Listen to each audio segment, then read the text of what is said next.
Cell division का होना जरूरी है। तो प्लांट्स के अंदर ये होता है कि ग्रोथ हर साइड पे नहीं होती है, और उसकी लाइक रीजन्स होते हैं, ग्रोइंग रीजन्स होते हैं, उन्हीं के जरिए जिससे ग्रोथ होती है। तो these growing regions are called as meristem. The growing points are called as meristem.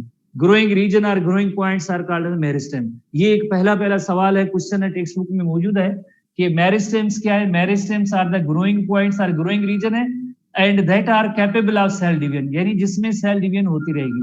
तो ऐसे जो ग्रोइंग रीजन्स हैं या मेरिस्टेम्स हैं, तीन किस्म के होते हैं। एक एपिकल मेरिस्टेम है, और दूसरे इंटरकैलरी मेरिस्टेम है, और तीसरे मेरिस्टेम का नेम है lateral meristem.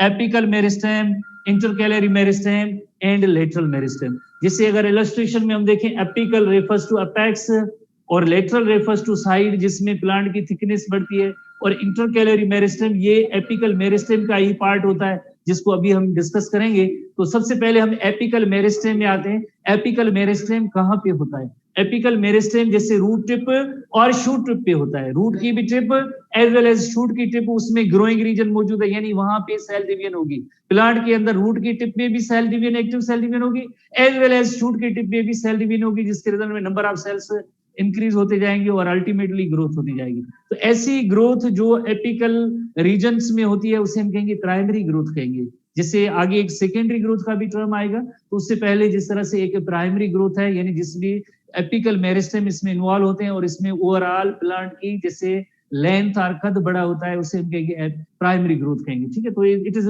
Apical meristems are involved in primary growth, और उसकी वजह से क्या हुआ है, इंक्रीज इन लेंथ हुई है, किसकी?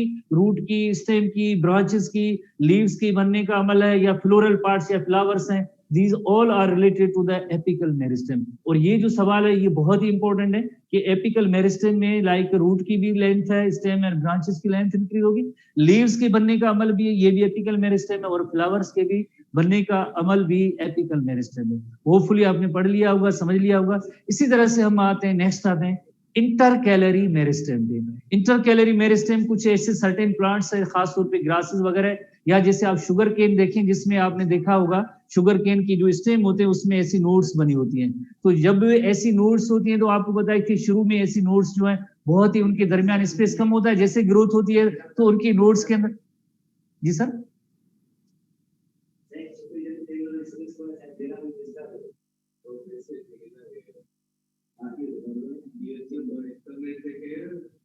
अच्छा अच्छा अच्छा अच्छा